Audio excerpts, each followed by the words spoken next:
Hello पिला माने समस्ते केमिति अछ निश्चित भल थिबो। तो पिला माने आज क्लास रे तुमर साहित्य सुमन बहिर प्रथम पद्य बा प्रथम पाठ जाना होची कला माणिकरे। तो पिला माने ए कविताटा को आज हम ए वीडियो रे आलोचना करिबा। तो पद्यर पिला माने ना अछि कला माणिकरे।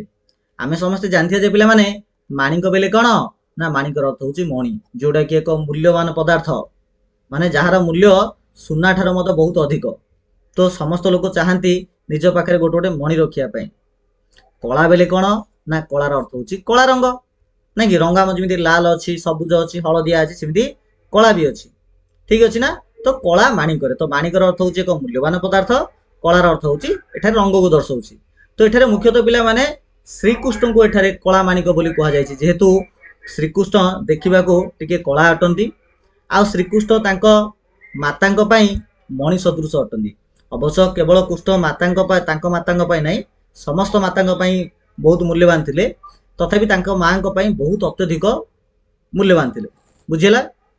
तो सेथि पई एठारे श्रीकृष्ण को कला माणिक बोली संबोधन करिसेंती हमर कवि अभिमन्यु सामंत सिंहार। तो मोटामोटी रूप पिला माने आमे श्रीकृष्ण विषय रे आमे देखिबाई पाठरे। तो सर्वप्रथम आमे टिके कवि परिचय देखि देबा, तापर आमे पद्य को आमे जिबा। ठीक अछि। तो पिला माने आके होउछंती हमर अभिमन्यु सामंत सिंहार। आंकर फोटोटा देखि पार्थुबो जे टिके अलग प्रकार अछि, जेहेतु आंके 1760 मसिया जन्म ग्रहण करथिले आ 1807 मसिया मृत्युवरण करथिले, अर्थात आंके आज की प्राय 200 वर्ष पूर्वे जन्म होइथिले। बुझिला ना। सेति पई फोटोटा एमिति किछि प्रकार अछि। तो से जहाँ भी हो, तो आमर अभिमन्यु सामंत सिंहार जणे प्राचीन रीतियुग्य कवि अटंती। तो प्राचीन रीतियुग्य कवि अभिमन्यु सामंत सिंहार जे कि जाजपुर जिला बालियार सामंत परिवार रे 1760 मसिया जन्म ग्रहण करथिले। एठारे आंकु काहेकि पिला माने रीतियुग्य कवि बोली कुआ गला। देख पिले 1760 मसिया एते आधुनिक बा मॉडर्न गीत किछि नथिला, बा मॉडर्न कविता गुडी को एते लेखा जाउ नथिला। सेही पारंपरिक बा माने सांस्कृतिक पारंपरिक ढंगरे कविता गुडी को लेखा जाउथला। सेति पई से जुग को रीतियुग बोली कुआ जाउथला।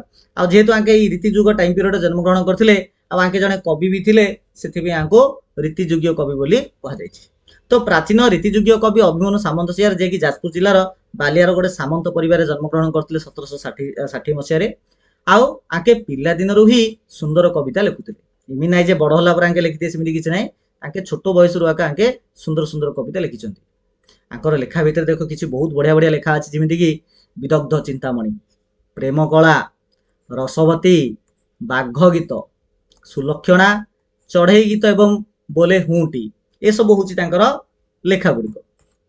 ए जो कलामाणिक जो नामक जो पद्यटा अछि पिला माने जाको हमें पढिबा, एडा हमर सामंत सिंहानकर बा अभिमन्यु सामंत सिंहानकर जो विदग्ध चिंतामणि जो लिखिचंदी तार पिला माने 67 नंबर छांदरो अना जायछि। ठीक अछि ना। तो एडा गोटे एक मार्किया क्वेश्चन परीक्षा रे होता आसी पारे जे कलामाणिक केउ काव्य रो आसी अछि ना विदग्ध चिंतामणि रो आसी अछि, आ तार 67 नंबर छांदरो आसीछि।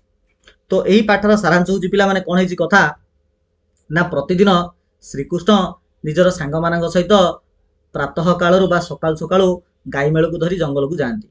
आउ संध्या हेबा पूर्वरु समस्ते गाई मेल सहित घर को फेरी आसंती। किंतु हठात गोटे दिन कौन हेछि ना, भोर संध्या हेई गलानी, राति प्राय मध्य हेई गलानी, किंतु श्रीकृष्ण ए पर्यंत आउरी घर को फेरी नाहांती।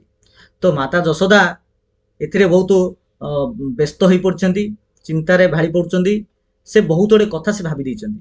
तो माता जशोदा बहुत गुडे कथा भाबिछंती, माने काले एमिति हेई जाइथिबो सेमिति हेई जाइथिबो। जेमिति पिला माने देखो तमे जदी माने 4टा बेलू स्कूल छुट्टी होउची आ तमे जदी घरे 4टा अधे सुधा जदी घरे तमे जदी न पहुंचीबो, तो घरे जेमिति व्यस्त विव्रत होई पड़ंती। तो माता जशोदाଙ୍କ मन मत से प्रकार हेई जाइछि। आ से व्यस्त विव्रत मध्यरे से बहुत गुडे कथा भाबी दैछंती। श्रीकृष्णଙ୍କର पिलादिन कथा, जे पिलादिन तांके कोन करथुले, काहाकू डरुथुले, कोन खाଇବା पसंद करथुले, सब कथा या सहित श्रीकृष्ण जदी लेट आस हेइचंदी हुए तो किछि असुविधा हेइ नथियो, तांको के किडनैप कर दै नथतो। इमिति बहुत गुडे कथा से एमिति से चिंता करिसंती। तो एथिरे माता जशोदाଙ୍କର जो वात्सल्य प्रेम अछि ताहा एठारे धरा पडुछि। ठीक अछि पिला माने, चल आलोचना करिबा। देखो तो एठी कवि अभिमन्यु सामंत सिंहार देखो बढ़िया लिखिचंदी। धीरे घेन कानन रे कुष्ठ विलंबित, वात्सल्य ममता घेनी भाळुछंती माता। हेले कि धीरे घेन कानन रे कुष्ठ विलंबित, ବାତ୍ସଲ୍ୟ ମମତା ଘେନି ଭାଳୁଛନ୍ତି ମାତ। ଏଠାରେ ପିଲାମାନେ ଧୀରର ଅର୍ଥ କ'ଣ? ପିଲାମାନେ ଧୀରର ଅର୍ଥ ସୁଜନ ମାନେ। ଧୀରର ଅର୍ଥ ହେଉଛି ପିଲାମାନେ କହିଲେ ଭଲ ଲୋକମାନେ ବା ମୁନି ଋଷି ମାନେ ବୋଲି ଆମେ କହିପାରିବା। ତ ଏଠାରେ ପିଲାମାନେ ମୁନି ଋଷି କାହାକୁ କୁହାଯାଇଛି? ଏଠାରେ ମୁନି ଋଷି ଅର୍ଥ ଯେଉଁମାନେ ତପସ୍ୟା କରୁଛନ୍ତି ସେମାନଙ୍କୁ କୁହାଯାଇନି। ଏଠାରେ ମୁନି ଋଷିର ବା ସୁଜନ ବ୍ୟକ୍ତିର ଅର୍ଥ ହେଉଛି ପଢ଼ୁଥିବା ଲୋକ। ମିନ୍ସ ଆମେ ଯଦି ଏ ପାଠଟାକୁ ପଢ଼ୁଛେ ତେବେ ଆମେ ହେଉଛୁ ସୁଜନ, ଅର୍ଥାତ୍ ତମେ ମାନେ ମଧ୍ୟ ସୁଜନ, ମୁଁ ମଧ୍ୟ ସୁଜନ। ଠିକ ଅଛି। ତ କବି ଏଠାରେ କହୁଛନ୍ତି ହେ ସୁଜନ ମାନେ ଘେନ। ପିଲାମାନେ ଘେନ ବେଲେ କ'ଣ? ପିଲାମାନେ ଘେନର ଅର୍ଥ ହେଉଛି ଗ୍ରହଣ କରିବା। ଘେନର ଅର୍ଥ ହେଉଛି କ'ଣ? ନା ଗ୍ରହଣ କରିବା, ଆପଣେଇ ନେବା। ବୁଝିହେଲା ନା? ଆଉ କାନନର ଅର୍ଥ କ'ଣ? ପିଲାମାନେ କାନନର ଅର୍ଥ ହେଉଛି ବଣ ବା ଜଙ୍ଗଲ। ବଣ ବା ଆମେ ଜଙ୍ଗଲ ବୋଲି କହିପାରିବା। ଠିକ ଅଛି। ବିଳମ୍ବିତର ଅର୍ଥ ହେଉଛି ଲେଟ୍ ହେଇଯିବା। ତ ଧୀରେ ଘେନ କାନନରେ କୃଷ୍ଣ ବିଳମ୍ବିତ। ତ ହେ ସୁଜନ ମାନେ, ତ କବି କହୁଛନ୍ତି ହେ ସୁଜନ ମାନେ ବା ହେ ଶ୍ରୋତା ମାନେ, ଯେଉଁମାନେ ଶୁଣୁଅଛ, ସୁଜନ ରୂପକ ଶ୍ରୋତା ମାନେ ଗ୍ରହଣ କର। କ'ଣ ଗ୍ରହଣ କରିବା? ନା ମାତା ଯଶୋଦା ଶ୍ରୀକୃଷ୍ଣଙ୍କୁ ନେଇ ଯାହା କହିଛନ୍ତି ତାକୁ ଟିକେ ଗ୍ରହଣ କର। ତ କାନନରେ ଅର୍ଥ ଜଙ୍ଗଲରେ, କୃଷ୍ଣ ବିଳମ୍ବିତ। ଏକଦା କ'ଣ ହେଇଛି? ନା ଶ୍ରୀକୃଷ୍ଣ ଜଙ୍ଗଲକୁ ଯାଇଛନ୍ତି ଆଉ ଆସିବାରେ ବିଳମ୍ବିତ କରିଦେଇଛନ୍ତି। ବିଳମ୍ବିତ ଅର୍ଥ ହେଉଛି ଲେଟ୍ କରିଦେଇଛନ୍ତି। ଏ ସମୟରେ ବାତ୍ସଲ୍ୟ ମମତା ଘେନି ଭାଳୁଛନ୍ତି ମାତ। ପିଲାମାନେ ମାତର ଅର୍ଥ ହେଉଛି ମାତା ବା ମା। ଏଠାରେ ମା କିଏ? ନା ଯଶୋଦା। ତ ଏଠାରେ ମାତା ଯଶୋଦାକୁ କୁହାଯାଇଛି। ଭାଳୁଛନ୍ତି ବେଲେ କ'ଣ? ନା ଚିନ୍ତା କରିବା, ଟେନସନରେ ପଡ଼ିଯିବା। ତ ମାତା ଯଶୋଦା ଏଠାରେ ଟେନସନରେ ପଡ଼ିଯାଇଛନ୍ତି। କାହିଁକି? ନା ମାତା ଯଶୋଦାଙ୍କ ମନ ଭିତରେ ଶ୍ରୀକୃଷ୍ଣଙ୍କ ପ୍ରତି ବାତ୍ସଲ୍ୟ ମମତା ଅଛି। ଗୋଟେ ମା ନିଜ ପିଲା ପ୍ରତି ଯେଉଁ ପ୍ରକାର ଗୋଟେ ଭାବନା ରଖେ, ନିଜ ପିଲାର କେୟାର କରେ, ପିଲାର ଯଦି କିଛି ହେଇଯାଏ ତ ମା ବହୁତ ବିଚଳିତ ବା ଡରିଯାଏ, ଏହାକୁ ଆମେ ବାତ୍ସଲ୍ୟ ମମତା ବୋଲି କହିବା। ତ ଏଠାରେ କବି କହୁଛନ୍ତି ହେ ସୁଜନ ମାନେ, ହେ ଶ୍ରୋତା ରୂପକ ସୁଜନ ମାନେ ଗ୍ରହଣ କର। କ'ଣ ଗ୍ରହଣ କରିବା? ନା ଶ୍ରୀକୃଷ୍ଣଙ୍କୁ ନେଇ ମାତା ଯଶୋଦା ଯେଉଁ ବାତ୍ସଲ୍ୟ ମମତା ଦେଖେଇଛନ୍ତି, ଯେଉଁ ଭାଳି ହେଉଛନ୍ତି, ଯେଉଁ ଚିନ୍ତା କରୁଛନ୍ତି, ତାକୁ ସେ କଥାଟିକୁ ଗ୍ରହଣ କର। ତ ଶ୍ରୀକୃଷ୍ଣ ଯାଇଛନ୍ତି ଜଙ୍ଗଲକୁ, ଆସିବାରେ ବିଳମ୍ବ କରିଦେଇଛନ୍ତି। ତେଣୁ ମାତା ଯଶୋଦାଙ୍କ ମନ ଭିତରେ ବାତ୍ସଲ୍ୟ ମମତା ଆସିଯାଇଛି। ତାପରେ କବି କହୁଛନ୍ତି ନିଧନ ସଂଖାଳି ମୋର ଦରିଦ୍ର ପସରା, ଅନ୍ଧ ଲଉଡ଼ି ବାବୁରେ ହୃଦ ରତ୍ନ ହାରା। ତ ଏଠାରେ ପିଲାମାନେ ନିଧନ କହିଲେ ଆମେ କ'ଣ ବୁଝିବା? ନିଧନର ଅର୍ଥ ହେଉଛି ପିଲାମାନେ କ'ଣ? ନା ଧନହୀନ, ଅର୍ଥାତ୍ ଯାହାର ଧନ ନାହିଁ ତାକୁ ଆମେ ଧନହୀନ ବୋଲି ଆମେ କହିବା। ସଂଖାଳି ବେଲେ କ'ଣ ପିଲାମାନେ? ସଂଖାଳିର ଅର୍ଥ ହେଉଛି ସମ୍ପଦ। ଆଉ ଦରିଦ୍ର ଅର୍ଥ କ'ଣ? ଆମେ ଜାଣିଛେ ଦରିଦ୍ର ଅର୍ଥ ହେଉଛି ଗରିବ। ହେଲା। ଆଉ ପସରା ବେଲେ କ'ଣ ବୁଝିବା? ପସରାର ଅର୍ଥ ହେଉଛି ପିଲାମାନେ ଦେଖ, ଯେଉଁମାନେ ଗରିବ ଥାଆନ୍ତି ସେମାନଙ୍କ ପାଖରେ ଗୋଟେ ମୁଣି ଥିବ, ହେଲେ ଗୋଟେ ଛୋଟ ଗୋଟେ ଜାଗାଟେ ଥିବ ଯେଉଁଥିରେ ସେମାନଙ୍କର ମାନେ ଗୋଟେ ହଳ ଦୁଇ ହଳ ଡ୍ରେସ୍ ଥିବ, କିଛି ନିତ୍ୟ ବ୍ୟବହାର୍ଯ୍ୟ ଜିନିଷ ଥିବ, ବା ସେତିକିରେ ତାଙ୍କର ମାନେ ତାଙ୍କ ଜୀବନ ଚାଲିଥିବ, ତାକୁ ଆମେ ପସରା ବୋଲି କହିବା। ଠିକ ଅଛି। ତ ନିଧନ ସଂଖାଳି ମୋର ଦରିଦ୍ର ପସରା। ତ ମାତା ଯଶୋଦା କହୁଛନ୍ତି ହେ ଶ୍ରୀକୃଷ୍ଣ, ତମେ ହେଉଛ ମୋର ଏକର ବଳା ପୁଅ ବା ମୋର ହେଉଛ ସମ୍ପଦ। କେମିତିଆ ସମ୍ପଦ?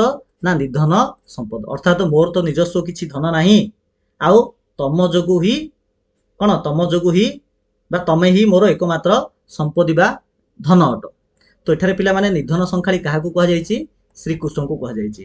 ତ ମାତା ଯଶୋଦା କହୁଛନ୍ତି ନିଧନ ସଂଖାଳି, ହେ ଧନହୀନର ସମ୍ପଦ, ମୁଁ ହେଉଛି ଧନହୀନ ଆଉ ତୁମେ ହେଉଛ ମୋର ସମ୍ପଦ। ତ ଧନହୀନ ସମ୍ପଦ ଆଉ ମୋର ଦରିଦ୍ର ପସରା। ତ ଦରିଦ୍ର ପସରା ମଧ୍ୟ ଏଠାରେ ଶ୍ରୀକୃଷ୍ଣଙ୍କୁ ହିଁ କୁହାଯାଇଛି। ତୁମେ ହେଉଛ ଦରିଦ୍ରର ପସରା, ଗରିବ ଲୋକର ସାହାରା, ଗରିବ ଲୋକର ସବୁ କିଛି। ତ ଏଠାରେ ମାତା ଯଶୋଦା ନିଜକୁ ଦରିଦ୍ର ଆଉ ନିଜକୁ ନିଧନ ବୋଲି କହିଛନ୍ତି, ଆଉ ଶ୍ରୀକୃଷ୍ଣଙ୍କୁ ନିଧନ ସଂଖାଳି ଆଉ ଦରିଦ୍ର ପସରା ବୋଲି ମଧ୍ୟ କହିଛନ୍ତି। ଅନ୍ଧ ଲଉଡ଼ି, ଅନ୍ଧ ଲଉଡ଼ିର ଅର୍ଥ କ'ଣ? ଅସହାୟର ସାହାରା। ଯେମିତି ପିଲାମାନେ ଅନ୍ଧ ଲୋକ ପାଇଁ ସାହାରା କିଏ? ନା ତାର ବାଡ଼ି। ଅନ୍ଧ ଲଉଡ଼ିର ଅର୍ଥ ହେଉଛି ଅନ୍ଧର ବାଡ଼ି ବୋଲି କହିବେ, କିନ୍ତୁ ଏଠାରେ ଅନ୍ଧର ବାଡ଼ି ସେନ୍ସ ଆସିବନି, ଅସହାୟର ସାହାରା ଆସିବ। ଠିକ ଅଛି। ତ ଅନ୍ଧର ଯେମିତି ବାଡ଼ି ବା ଅନ୍ଧର ବାଡ଼ି ଅନ୍ଧ ପାଇଁ ଯେତେ ଗୁରୁତ୍ୱପୂର୍ଣ୍ଣ, ତମେ ମଧ୍ୟ ମୋ ପାଇଁ ସେତେ ଗୁରୁତ୍ୱପୂର୍ଣ୍ଣ। ତ ଅନ୍ଧ ଲଉଡ଼ି ଅର୍ଥ ଅସହାୟର ସାହାରା। ଅନ୍ଧ ଲଉଡ଼ି ବାବୁରେ ହୃଦ ରତ୍ନହାରା। ହୃଦ ଅର୍ଥ ହୃଦୟର। ରତ୍ନହାରା ବେଲେ କ'ଣ? ନା ରତ୍ନହାରାର ଅର୍ଥ ହେଉଛି ରତ୍ନର ହାର, ମାନେ ବହୁତ ମୂଲ୍ୟବାନ ଗୋଟେ ପଦାର୍ଥ। ତ ଏଠାରେ ଅନ୍ଧ ଲଉଡ଼ି ମଧ୍ୟ ଶ୍ରୀକୃଷ୍ଣଙ୍କୁ କୁହାଯାଇଛି, ଆଉ ହୃଦ ରତ୍ନହାରା ମଧ୍ୟ ଶ୍ରୀକୃଷ୍ଣଙ୍କୁ କୁହାଯାଇଛି। ତ ମାତା ଯଶୋଦା କହୁଛନ୍ତି ନିଧନ ସଂଖାଳି, ହେ ଧନହୀନର ସମ୍ପତ୍ତି, ହେ ମୋର ଗରିବର ପସରା, ତୁ ହେଉଛୁ ମୋର ଅନ୍ଧର ଲଉଡ଼ି ଆଉ ତୁ ହେଉଛୁ ମୋର ହୃଦୟର ରତ୍ନହାରା। ତାପରେ ମାତା ଯଶୋଦା କହୁଛନ୍ତି ମୋ ଜୀବନ ତୁହି ନୟନ ପ୍ରତିମା ତତେ କି ପାଶୋରି ହେବ ମୋର ସୁଖ ସୀମା। ମୋ ଜୀବ ଜୀବନ। ତ ମାତା ଯଶୋଦା କହୁଛନ୍ତି ଯେ ମୋ ଜୀବ, ଏଠାରେ ପିଲାମାନେ ଜୀବ ବୋଲେ କଣ ନା ଜୀବର ଅର୍ଥ ହଉଛି ଯୋଉ ଆମର ଜୀବ ନିର୍ଜୀବ ଆମେ ପଢୁଛେ ପିଲାମାନେ ବିଜ୍ଞାନ ବହିରେ, ନାଇଁ କି ଯାହାର ଜୀବନ ଅଛି ସେ ଜୀବ, ଯାହାର ଜୀବନ ନାହିଁ ସେ ହଉଛି ନିର୍ଜୀବ। ତ ମୋର ଜୀବ ଜୀବନ, ଜୀବନ ବୋଲେ କିଏ ନା ଜୀବନର ଅର୍ଥ ହଉଛି ପିଲାମାନେ ଆମେ ଯୋଉ ଆତ୍ମା ବୋଲି କହିବା। ଦେଖ ପିଲା ଆମ ଦେହରେ ଯଦି ଆତ୍ମା ଅଛି ତ ଆମେ ଜୀବ ବୋଲି କହିବା, ଯାହାର ଆତ୍ମା ନାହିଁ ଆମେ ନିର୍ଜୀବ ବୋଲି କହିବା। ତ ମାତା ଯଶୋଦା ଶ୍ରୀକୃଷ୍ଣଙ୍କୁ କହୁଛନ୍ତି ହେ ମୋର ଜୀବର ଜୀବନ, ଅର୍ଥାৎ ମୋ ଜୀବର ବା ମୋ ଶରୀରର ତୁ ହଉଛୁ ଜୀବନ, ହେଲା ମୋ ଶରୀରର ତୁ ହଉଛୁ ଜୀବନ। ତ ଏଠାରେ ପିଲାମାନେ ଜୀବର ଜୀବନ କାହା କୁହାଯାଇଛି? ମତେ ଶ୍ରୀକୃଷ୍ଣଙ୍କୁ ହିଁ କୁହାଯାଇଛି। ତ ମୋ ଜୀବ ଜୀବନ, ତ ମୋ ଶରୀରର ତୁ ହଉଛୁ ପ୍ରାଣ, ତୁ ହିଁ ନୟନ ପ୍ରତିମା, ତୁ ହଉଛି ଆଖିର ମୋର ପ୍ରତିମା ଅଟୁ। ଆଖିର ତୁ ମୋର କଣ ଅଟୁ ନା ପ୍ରତିମା ଅଟୁ। ଆଉ ଗୋଟେ ଅର୍ଥ ପ୍ରତିମାର ଅର୍ଥ ପିଲାମାନେ ପିତୁଳା ବି ହବ, ଆଖିର ପିତୁଳା। ଦେଖ ପିଲା ଆଖିରେ ଯଦି ପିତୁଳା ନଥିବ ତେବେ ଆମର ଆଖି ଦେଖିପାରିବନି। ତ ମାତା ଯଶୋଦା ଶ୍ରୀକୃଷ୍ଣଙ୍କୁ ନିଜର ନୟନ ପ୍ରତିମା ବୋଲି କହିଛନ୍ତି। ତ ଶ୍ରୀକୃଷ୍ଣ ହଉଛନ୍ତି ମାତା ଯଶୋଦାଙ୍କ ପାଇଁ ଜୀବର ଜୀବନ ଆଉ ନୟନ ପ୍ରତିମା ମଧ୍ୟ ଅଟେ। ତତେ କି ପାଶୋରି ହେବ ମୋର ସୁଖ ସୀମା। ପାଶୋରି ଅର୍ଥ ପିଲାମାନେ ଭୁଲିଯିବା, ଠିକ ଅଛି ପିଲାମାନେ। ତ ପାଶୋରି ଯିବାର ଅର୍ଥ ହଉଛି ଭୁଲିଯିବା। ତତେ କି ପାଶୋରି ହେବ, ତ ମାତା ଯଶୋଦା କହୁଛନ୍ତି ତତେ ମୁଁ କଣ ମୁଁ ଭୁଲି ପାରିବି? ତୁ ହଉଛୁ ପରା ମୋର ସୁଖର ସୀମା। ସୁଖ ସୀମା ବେଲେ କଣ ପିଲାମାନେ? ଦେଖ ସୁଖ ସୀମାର ଅର୍ଥ, ଦେଖ ପିଲା ତମକୁ ଯଦି ଗୋଟେ ମନେକର ଚକୋଲେଟ ଦିଆହବ, ତମେ ଖୁସି ହେଇଯିବ। ତାପରେ ତମକୁ ଗୋଟେ କଣ ଦିଆଯିବ ନା ଗୋଟେ ଗୋଟେ କଣ୍ଢେଇ ଗୋଟେ ଦିଆଯିବ, ତାପରେ ଗୋଟେ କମ୍ପାସ ବକ୍ସ ଦିଆଯିବ, ଗୋଟେ ଡ୍ରେସ ଦିଆଯିବ, ହେଲା ଗୋଟେ ମୋବାଇଲ ଦିଆଯିବ। ତମକୁ କେତେ ମାନେ ଖୁସି ଲାଗିବ ପିଲାମାନେ। ତ ସେମିତି ମାତା ଯଶୋଦାଙ୍କ ପାଇଁ ତାଙ୍କ ପୁଅ ଶ୍ରୀକୃଷ୍ଣ ସେ ପ୍ରକାର ଗୋଟେ ଅସୀମ ସୁଖର ମାନେ ଅସୀମ ସୁଖ ଅଟନ୍ତି ମାତା ଯଶୋଦାଙ୍କ ପାଇଁ ତାଙ୍କର ଶ୍ରୀକୃଷ୍ଣ, ଠିକ ଅଛି। ତ ମାତା ଯଶୋଦା କହୁଛନ୍ତି ମୋ ଜୀବ ଜୀବନ, ତୁ ହଉଛୁ ମୋର ଜୀବନ, ଆଉ ତୁ ହଉଛୁ ମୋର ଆଖିର ପିତୁଳା ବା ନୟନ ପିତୁଳା, ଆଉ ମୁଁ ତତେ ଭୁଲି ପାରିବି ନାହିଁ, କାହିଁକିନା ତୋ ଯୋଗୁ ହିଁ ମୋର ସବୁ ଖୁସି ଅଛି। ତୁ ଥିଲେ ହିଁ ମୁଁ ଖୁସି, ନଥିଲେ ନାହିଁ। କଳା ମାଣିକରେ, କଳା ମାଣିକରେ। ତ ଏ ପ୍ରକାର କବି କହିଛନ୍ତି। ତାପରେ କବି କହୁଛନ୍ତି ଡରୁଥାଉ ଅନ୍ଧାରକୁ ରଖିଯାଉ ଗୋରୁ, ଜନକ ଜନନୀ ସୁଖ କାହିଁ ପାଇଁ ସାରୁ। ତ ଏଠାରେ ପିଲାମାନେ ଜନକ ବେଲେ କଣ? ପିଲାମାନେ ଜନକର ଅର୍ଥ ହଉଛି ପିତା, ଜନନୀର ଅର୍ଥ ହଉଛି ପିଲାମାନେ ମାତା, ଠିକ ଅଛି। ତ ଡରୁଥାଉ ଅନ୍ଧାରକୁ, ତ ମାତା ଯଶୋଦା ଶ୍ରୀକୃଷ୍ଣଙ୍କୁ ଦେଖ, ଯେହେତୁ ଶ୍ରୀକୃଷ୍ଣ ଏ ପର୍ଯ୍ୟନ୍ତ ଆସିନାହାନ୍ତି ଘରକୁ, ସନ୍ଧ୍ୟା ହେଇଗଲାଣି, ତ ଦେଖ ମାତା ଯଶୋଦାଙ୍କ ମନ ଭିତରେ କେତେ ସବୁ ଡର ଭାବନା ପଳେଇ ଆସୁଛି ଯେ କାଳେ କଣ ହେଇଥିବ ପରା। ତା ସହିତ ଶ୍ରୀକୃଷ୍ଣଙ୍କର ପିଲାଦିନର କଥା ବି ସେ ମନେ ପକେଇଛନ୍ତି। ତ ଡରୁଥାଉ, ତ ଏଠାରେ ମାତା ଯଶୋଦା ଶ୍ରୀକୃଷ୍ଣଙ୍କ ବିଷୟରେ ଭାବୁଛନ୍ତି ଯେ ଆରେ ତୁ ତ ଡରୁଛୁ। ଡରୁଥାଉ ଅର୍ଥ ହଉଛି ଡରିବା। କାହାକୁ ଡରୁଛୁ ନା ଅନ୍ଧାରକୁ। ତ ଶ୍ରୀକୃଷ୍ଣ ଅନ୍ଧାରକୁ ଡରୁଥିଲେ। ଯଦିଓ ଶ୍ରୀକୃଷ୍ଣ ସ୍ୱୟଂ ବିଷ୍ଣୁଙ୍କର ଗୋଟେ ଅବତାର ଅଟନ୍ତି, କିନ୍ତୁ ସେ ଯେହେତୁ ମନୁଷ୍ୟ ରୂପ ଧାରଣ କରି ଧରାପୃଷ୍ଠରେ ଜନ୍ମ ହୋଇଛନ୍ତି, ତ ମାନବ ଲୀଳା ସେ କରୁଛନ୍ତି। ତ যিনি ଛୋଟ ପିଲା ଗୋଟେ ଅନ୍ଧାରକୁ ଡରେ, ତ ଶ୍ରୀକୃଷ୍ଣ ମଧ୍ୟ ଡରିଛନ୍ତି। ତ ଡରୁଥାଉ ଅନ୍ଧାରକୁ ରଖିଯାଉ ଗୋରୁ, ଗୋରୁଙ୍କୁ ତୁ ରଖିକିରି ପଳଉ। ଅର୍ଥାତ୍ ଆଗରୁ ଶ୍ରୀକୃଷ୍ଣ ଯେବେ ମାନେ ଗାଈ ଗୋରୁ ଚରେଇକିରି ଆସିଲା ପରେ ସନ୍ଧ୍ୟା ହେଇଯାଉଥିଲା, ଘରେ ପହଞ୍ଚୁ ପହଞ୍ଚୁ ରାତି ବି ହେଇଯାଉଥିଲା। ତ ଯୋଉ ଗାଈ ଗୋରୁ ଧରିକି ଆସିଥିବେ ତାଙ୍କୁ ନେଇକିରି ଯୋଉ ପଘା ସେମାନଙ୍କ ଯୋଉ ଭିଡା ହବ, ଯୋଉ ଜାଗା ନେଇ ଭିଡା ହବ, ସେଠି ଅନ୍ଧାର ହେଇଯାଉଥିଲା। ତ ଯେହେତୁ ଅନ୍ଧାର ହେଇଯାଉଥିଲା, ତେଣୁ ଶ୍ରୀକୃଷ୍ଣ ଗାଈ ମେଳ ସିନା ଧରିକି ପଳେଇ ଆସୁଥିଲେ, କିନ୍ତୁ ପଘା ଭିଡିବା ପାଇଁ ମଧ୍ୟ ସେ ଯାଉନଥିଲେ, କାହିଁକିନା ଯେହେତୁ ଅନ୍ଧାର ହେଇଯାଉଥିଲେ ସେ ଡରି ଯାଉଥିଲେ। ତ ମାତା ଯଶୋଦା କହୁଛନ୍ତି ଯେ ଡରୁଥାଉ ଅନ୍ଧାରକୁ, ତୁ ତ ଅନ୍ଧାରକୁ ଡରୁଛୁ, ଆଉ ସେଥିପାଇଁ ତ ଗୋରୁ ମଧ୍ୟ ରଖିବା ପାଇଁ ମଧ୍ୟ ତୁ ଯାଉନୁ। ଜନକ ଜନନୀ ବୋଲି ପିତା ମାତାଙ୍କର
বা ଲୋଭ କରିବା। ଲୋଭାନ୍ତିର ଅର୍ଥ ହେଉଛି ଲୋଭ କରିବା। ଠିକ ଅଛି। ତ ଡାକିନି ଲୋଭାନ୍ତି ବୋଲି, ବୋଲିର ଅର୍ଥ ହେଉଛି ପାଇଁ। ଡରୁ ଥାଉ ମନେ, ତ ଶ୍ରୀକୃଷ୍ଣଙ୍କ ମନ ଭିତରେ ଗୋଟେ ଧାରଣା ଥିଲା ଯେ କୌଣସି ଡାହାଣୀ ଆସିବ ତାଙ୍କୁ ଲୋଭ ଦେଖେଇକିରି କାଳେ କିଡନାପ କରିଦବ। ତ ଶ୍ରୀକୃଷ୍ଣଙ୍କ ମନ ଭିତରେ ଡର ଥିଲା। ତ ମାତା ଯଶୋଦା କହୁଛନ୍ତି ଯେ ଆରେ ତୁ ତ ଡାହାଣୀ କଥା ଭାବିଲେ ତ ମନ ଭିତରେ ପଳେଇ ଆସେ ଯେ କାଳେ ଡାହାଣୀ ତତେ ଲୋଭ ଦେଖେଇକିରି ତତେ କିଡନାପ କରିଦବ, ତତେ ନେଇଯିବ। ଏ କଥା ଭାବିଲେ ଆସି ତ ତୁ ତ ଡରି ଯାଉ, ତୋ ମନ ପୁରା ଡରିଯାଏ। ବାର ବାର, ବାର ବାର ଅର୍ଥ ହଉଛି ପିଲାମାନେ ବାରମ୍ବାର। ବାର ବାର ଅର୍ଥ ହଉଛି ବାରମ୍ବାର। ବାରୁଥାଉ, ବାରୁଥାଉ ଅର୍ଥ ହଉଛି ମନା କରିବା। କଣ କରିବା ନା ମନା କରିବା। ତ ମୁଁ ତତେ ବାରମ୍ବାର ମନା କରୁଛି ବଣକୁ ଯା ନା। ବଣର ଅର୍ଥ ହଉଛି ଜଙ୍ଗଲ। ତ ତତେ ମୁଁ ବାରମ୍ବାର ମନା କରୁଛି ଜଙ୍ଗଲକୁ ଯା ନା, ଯଦିଓ ତୋ ମନ ଭିତରେ ଡର ଅଛି ଯେ କାଳେ ଡାହାଣୀ ତତେ ଲୋଭ ଦେଖେଇକି ତତେ ନେଇଯିବ। ଏ କଥା ଭାବିଲା ଆସି ତୋ ମନ ଭିତରେ ଡର ଆସୁଛି। ଆଉ ତତେ ମୁଁ ବାରମ୍ବାର ବି କହୁଛି ଯେ ତୁ ଜଙ୍ଗଲକୁ ଯା ନା। ନିଶାଚର ମାତିବାର ଶୁଭୁଛି ଶ୍ରୁତି କି, ମୁଁ ଡଙ୍କୁଣି ଛାଡ଼ିଦେଲି ବନକୁ କାହିଁକି। ପିଲାମାନେ ନିଶାଚର ଅର୍ଥ କଣ? ନିଶା ଅର୍ଥ ରାତି, ଚର ଅର୍ଥ ଚଳପ୍ରଚଳ କରିବା। ଅର୍ଥାৎ ରାତିରେ ଯେ ଚଳପ୍ରଚଳ କରେ ତାକୁ ଆମେ ନିଶାଚର କହିବା। ରାତିରେ ଚଳପ୍ରଚଳ କିଏ କରେ ନା ରାକ୍ଷସ ମାନେ। କୋଉମାନେ? ରାକ୍ଷସ ମାନେ। ତ ଏଠାରେ ନିଶାଚର ଅର୍ଥ ଆମର ରାକ୍ଷସ ମିନିଂ ଆସିବ। ତ ନିଶାଚର ମାତିବାର, ମାତିବା ବେଲେ କଣ? ମାତିବାର ଅର୍ଥ ହଉଛି ଚଳପ୍ରଚଳ କରିବା, ଡିଆଙ୍କୁଚା କରିବା, ଭଙ୍ଗାଭଙ୍ଗି କରିବା। ଠିକ ଅଛି। ତ ରାତିରେ ଜଙ୍ଗଲରେ ରାକ୍ଷସ ମାନେ ଚଳପ୍ରଚଳ କରନ୍ତି, ବିଜାରିଆ ପରିସ୍ଥିତି କରନ୍ତି। ଶୁଭୁଛି ଶ୍ରୁତି କି, ପିଲାମାନେ ଶ୍ରୁତି କି ବେଲେ କାନକୁ। ଶ୍ରୁତି କି, ଶ୍ରୁତି ଅର୍ଥ କାନ, ଶ୍ରୁତି କି ବେଲେ କାନକୁ। ଠିକ ଅଛି। ତ ମାତା ଯଶୋଦା ତାଙ୍କ ଘର ଆଗରେ ବସିକି ତାଙ୍କୁ ଲାଗୁଛି ଯେ ନିକଟରେ ଥିବା ଜଙ୍ଗଲ ଭିତରେ ରାକ୍ଷସ ମାନେ ଉତ୍ପାତ କରୁଛନ୍ତି। ଏଠି ମାତିବାର ଅର୍ଥ ଉତ୍ପାତ ହେବା ବି ଆମେ କହିପାରିବା। ତ ପାଖରେ ଥିବା ଜଙ୍ଗଲ, ଯୋଉ ଜଙ୍ଗଲକୁ ଶ୍ରୀକୃଷ୍ଣ ଯାଇଛନ୍ତି ଗାଈ ଚରେଇବା ପାଇଁ ଆଉ ଆସିନାହାନ୍ତି, ଆଉ ଏବେ ରାକ୍ଷସ ମାନେ ସେ ଜଙ୍ଗଲ ଭିତରେ ଉତ୍ପାତ ହେବାର ମଧ୍ୟ ଶୁଭୁଛି ବୋଲି ମାତା ଯଶୋଦା ନିଜ ନିଜେ କହିଛନ୍ତି। ଆଉ ମୁଁ ଡଙ୍କୁଣି, ଡଙ୍କୁଣି ବେଲେ କଣ? ଡଙ୍କୁଣିର ଅର୍ଥ ହଉଛି ଡାହାଣୀ। ତ ଏଠାରେ ମାତା ଯଶୋଦା ନିଜକୁ ନିଜେ ଡାହାଣୀ ବୋଲି ବି କହିଛନ୍ତି। କାହିଁକି ନା ମୁଁ ତତେ କେମିତି ଜଙ୍ଗଲକୁ ଛାଡ଼ିଦେଲି। ତ ମୁଁ ଡଙ୍କୁଣି ଛାଡ଼ିଦେଲି ବନକୁ କାହିଁକି, ତତେ କାହିଁକି ମୁଁ ବଣକୁ ଛାଡ଼ିଲି। ଯଦିଓ ତୁ ଜିଦି ଧରୁଥିଲୁ ତଥାପି ମୁଁ ତତେ ଛାଡ଼ିବା କଥା ନାହିଁ, କିନ୍ତୁ ମୁଁ ଗୋଟେ ଡାହାଣୀ ଅଟେ, ମୁଁ ତତେ କେମିତି ଜଙ୍ଗଲକୁ ଛାଡ଼ିବେନି।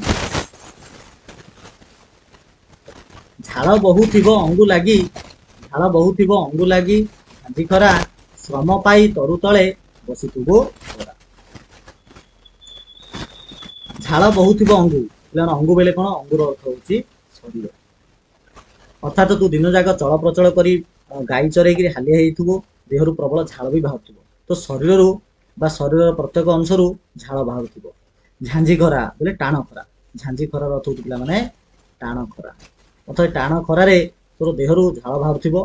ଶ୍ରମ ପାଇ ବେଲେ ଶ୍ରମର ଅର୍ଥ ହଉଛି ପରିଶ୍ରମ କରିବା। ପାଇର ଅର୍ଥ ହଉଛି ପରିଶ୍ରମ ପାଇଁ, ହେଲା କି ବେଲେ ଥକି ପଡ଼ିବା। ତ ଶ୍ରମ ପାଇର ଅର୍ଥ ହଉଛି ଆମେ କହିପାରିବା ଥକି ପଡ଼ିବା ବା ହାଲିଆ ହୋଇଯିବା ବୋଲି କହିବା। ଠିକ ଅଛି। ତ ଶ୍ରମ ପାଇର ଅର୍ଥ ହଉଛି ଥକି ପଡ଼ିକିରି ତୁ ବୋଧେ ତରୁ, ତରୁ ବେଲେ କଣ? ପିଲାମାନେ ତରୁର ଅର୍ଥ ହଉଛି ଗଛ। ତରୁର ଅର୍ଥ ହଉଛି କଣ? ନା ଗଛ। ତୁ ବୋଧେ ଗଛ ତଳେ ବସି ପଡୁଥିବୁ, ତ ବୋଲି ମାତା ଯଶୋଦା ଏମିତି ଅନୁମାନ କରୁଛନ୍ତି। ତ ତୋ ଦେହରୁ ଝାଳ ବହୁଥିବ, ଟାଣ ଖରାରେ ତୁ ବୁଲାବୁଲି କରୁଥିବା ଯୋଗୁଁ ବା ଗାଈ ଚରୁଥିବା ଯୋଗୁଁ ତୋ ଦେହରୁ ଝାଳ ବାହାରୁଥିବ, ଆଉ ଥକି ପଡ଼ିକିରି ବୋଧେ ଗଛ ତଳେ ତୁ ବସି ପଡୁଥିବୁ। ନେଲୁ ନାହିଁ କାହିଁ ପାଇଁ ତୋ କଠାଉ ଛତା, ବନେ କଣ୍ଟା ଲାଗି ହୁଏ ମୃଦୁ ପାଦ ଚିନ୍ତା। ନେଲୁ ନାହିଁ କାହିଁ ପାଇଁ ତୋ କଠାଉ ଛତା। ତ ଶ୍ରୀକୃଷ୍ଣ ଯେତେବେଳେ ବଣକୁ ଯାଇଛନ୍ତି ଗାଈ ଚରିବା ପାଇଁ, ନିଜ ସହିତ କଠାଉ ଛତା ନେଇନାହାନ୍ତି। କଠାଉ ହେଲେ କଣ? କଠାଉର ଅର୍ଥ ହଉଛି ଜୋତା। ଯୋଉ ଆମେ ଯୋଉ ଚପଲ ପିଲାମାନେ ଯୋଉ ପିନ୍ଧୁଛେ ଏବେ, ସେ ସମୟରେ କାଠର ଚପଲ ଥିଲା, ତାକୁ କଠଉ ବୋଲି କୁହାଯାଉଥିଲା। ଠିକ ଅଛି। ତ ଶ୍ରୀକୃଷ୍ଣ ନିଜ ସହିତ କଠଉ ନେଇନାହାନ୍ତି କି ଛତା ମଧ୍ୟ ନେଇନାହାନ୍ତି। ଯଦି ଛତା ନେଇଥାନ୍ତେ ତ ତାଙ୍କର ଦେହ ଖରାପ ପଡିନଥାନ୍ତା କି ଝାଳ ବାହାରି ନଥାନ୍ତା। ଆଉ କଠଉ ଯେହେତୁ ନେଇନାହାନ୍ତି, ତ ବଣରେ ବହୁତ ଗୁଡେ ପିଲାମାନେ କଣ୍ଟା ଅଛି, ନାଇଁ କି? ବନେ କଣ୍ଟା, ବନେ ଅର୍ଥ ଜଙ୍ଗଲର, କଣ୍ଟା ଅର୍ଥ କଣ୍ଟା। ତ ବଣର କଣ୍ଟାରେ ବୋଧେ ତୋର ଯୋଉ ମୃଦୁ ପାଦ ଅଛି, ମୃଦୁର ଅର୍ଥ ହଉଛି କୋମଳ ବା ପତଳା। ମୃଦୁର ଅର୍ଥ କଣ? ପତଳା ବା କୋମଳ।